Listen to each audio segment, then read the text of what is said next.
जय श्री जगन्नाथ। गर्भवती महिला माने सावित्री व्रत करिबे कि नाही यह आपण मानकर प्रश्न। गर्भवती महिला माने सावित्री व्रत किंबा अन्य कोनोसी व्रत करिबे कि नाही, प्रत्येक दिन ठाकुरंकर पूजा करिबे कि नाही, ए विषय रे आपण समाजर विभिन्न व्यक्तिंक ठारू पचारिकी बुझीपा अपेक्षा शास्त्र को प्रथमे जानतु कि शास्त्र कौन कहउचंती ए विषय रे। शास्त्र रे कौन ए विषय रे लेखा अछि। शास्त्र रे जहा किछि वर्णना करा जायछि ताहा ईश्वरंकर मुख निश्रुत बाणी। तेणु शास्त्र को समस्ते मानि थांती। जेते भी ज्ञानी गुणी व्यक्ति होंतु आमर सनातन धर्मर जे कि सर्वश्रेष्ठ धर्मगुरु सी होउचंती जगतगुरु शंकराचार्य। से मध्य शास्त्र अनुसार चली थांती। तेणु शास्त्र रे जहा लेखा जायछि ताहा ही ग्रहणीय। तेणु आपण शास्त्रीय नियम को सब बेले मानंतु। सही अनुसार आपणकर पूजा ओषा व्रत करि परिबे। बाकी गर्भवती महिला विषय रे परिवार किछिटा निष्पत्ति मध्य रही थाए। से निष्पत्ति को मध्य आपनको मानिबाकू पड़िबो, नचेत पारिवारिक विशृंखला देखा जिवो एवं परिवार रे अशांति सृष्टि हेबो।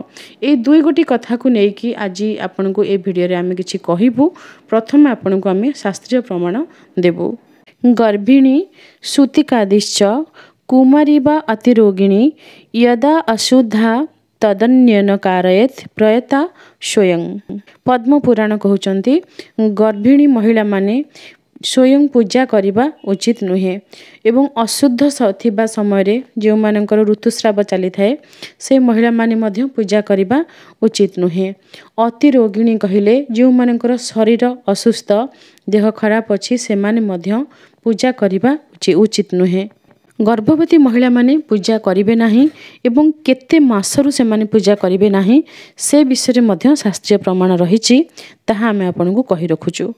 प्रव्यक्त गर्भावनीता भवेन्न मास क्रियात् परम षण्मासात् परतः श्वतिर्नवमे अरिष्ट वासिनी। अर्थात षष्ठ मासरु जो जेतेबेले आपनकर 6 मास हो जाउछि, षड मास कहिले षष्ठ मास, सही समय देवता को स्पर्श करने मध्य बारण करा जायछि। शास्त्रीय नियम अनुसार जदि षष्ठ मासरु गर्भवती महिला माने कौनसी ओषा व्रत करिबे नाही, देवता को स्पर्श करिबे नाही, ताहाले जो माने पुरातन व्रतधारी जो माने पूर्वरु व्रत करूचंती सेमानकर व्रत कौन खंडित हेबो कि व्रत खंडित हेबो कि नाही से विषय रे शास्त्र रे कौन वर्णना करा जायछि से विषय आमे आपनको कहि रखुछु। बहुकलिक संकल्पो गृहीताश्च पुरा यदि सूतको मृतके चैव व्रत तन्नेव दुष्यति।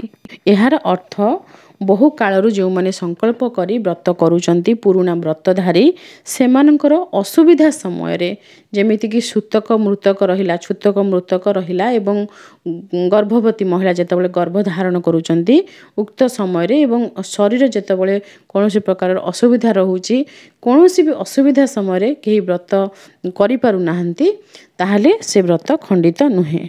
सावित्री व्रत रे शास्त्रीय नियम सहित बहुत गुड़ी लोकाचार नियम मध्य रहिछि।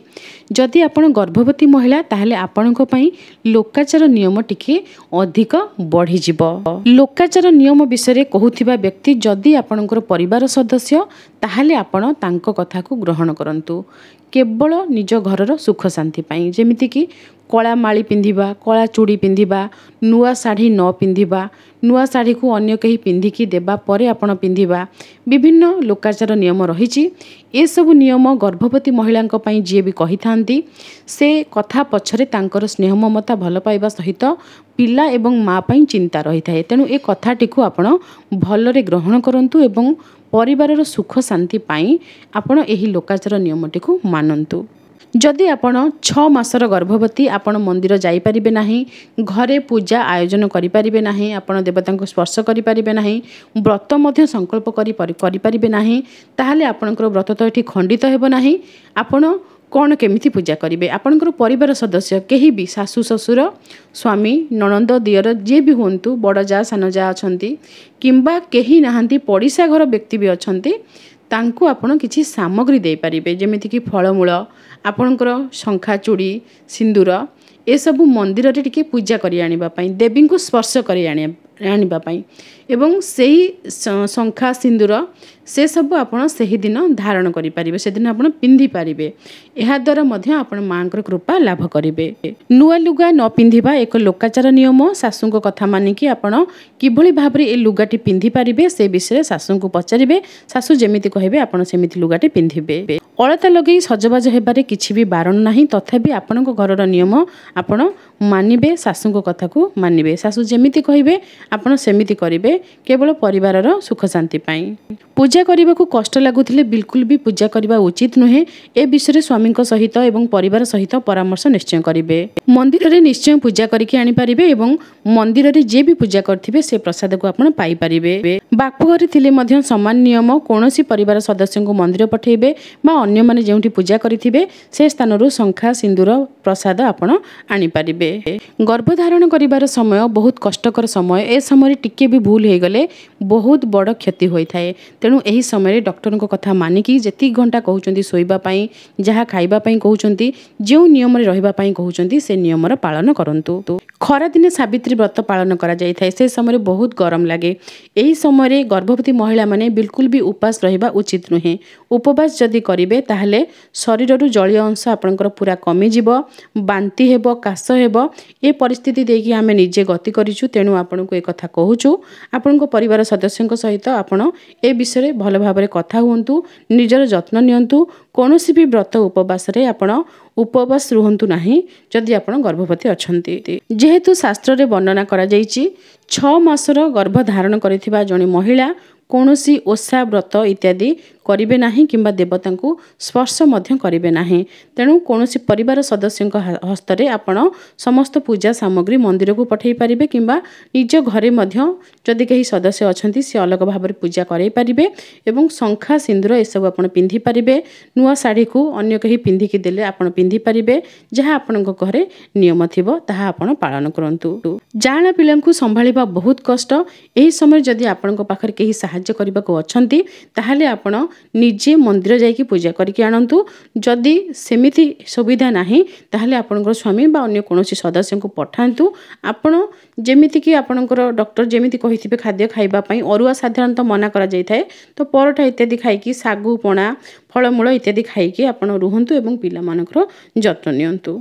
6 मासर पिला बाहर खाद्य खाई थांती जदि आपनको पिला 6 मासर हेई जाइचंती आपण व्रत करि परिबे कंचा सागु खाइबे नाही सेथिरे अम्ल रही थाए टिके कड़ाई रे हल्का भाजिकी सेथिरे खीरी प्रस्तुत करिकी अधिक परिमाण रे सागु खाइबे फलमूल खाइबे एवं अधिक पानी पीबे। कदली मिश्री चकटिकी बहुत शरबत जेते आपण 7-8 ग्लास शरबत दिन सारा पियंतु बा ताठरो अधिक पियंतु। जलीय अंशर अधिक आवश्यकता रही थाए जेतेबेले आमे पिला मानकु खीर खाइबा को देई थाए जदि अधिक पानी पीबे ताहले आपनकर पिला को खाद्य मिली जिवो आपनकर देह मध्ये भल रहिबो।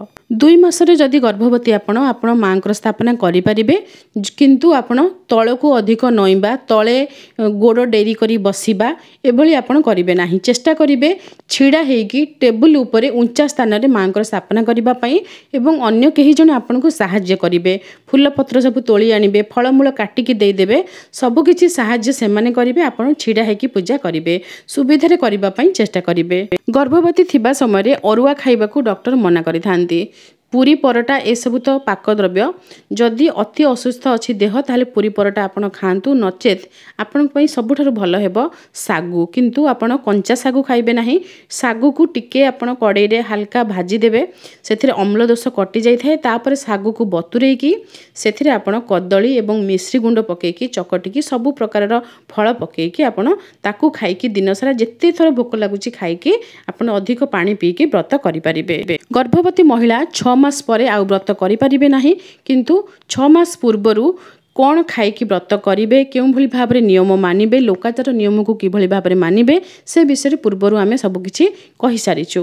आपणकर जे भली भाबरे स्थिति थिबो सही अनुसार आपण व्रत करिबा पई चेष्टा करिवे सागु खाइकी आपण माने व्रत करंतु आपण मानक पई एहा हमर रहिबो परामर्श काइना सागुरे कोनोस प्रकार देह खराब होए नाही। ପୂଜା ଯଦି ବିଳମ୍ବ ହେବ ଆପଣ ଭାବୁଛନ୍ତି ଶ୍ରୀ ଶାଳଗ୍ରାମଙ୍କର ଗାଧୁଆ ଜଳ ଆପଣ ନିଜ ଘରେ ନେଇକି ରଖିଦେବେ, ମନ୍ଦିରରୁ ନେଇଯିବେ, ଯଦି ସୁବିଧା ନାହିଁ ମନ୍ଦିରରୁ ନେଇଯିବେ, ମିଳିଯିବ, ରଖିଦେଇଥିବେ। ସ୍ନାନ କରିକି ଆସିବେ ସାବିତ୍ରୀ ବ୍ରତ ଦିନ ସକାଳେ ପ୍ରଥମେ ଆପଣ ଚରଣାମୃତ ପାଇବେ। ସେଇ ଚରଣାମୃତ ପାଇବା ପରେ ତାପରେ ଆପଣ ଶାଗୁ, କଦଳୀ, ମିଶ୍ରି ଗୁଣ୍ଡ, ଫଳମୂଳ ପକାଇକି ଚକଟିକି ଆପଣ ପ୍ରଥମେ ସରବତ ଗୋଟେ ଗ୍ଲାସ୍ ପିଇ ସାରିଲା ପରେ ତାପରେ ଆପଣ ଶାଢ଼ୀ ବଦଳେଇକି ଆପଣ ପୂଜାରେ ବସନ୍ତୁ। ଏଥିରେ କୌଣସି ଭୁଲ ନାହିଁ।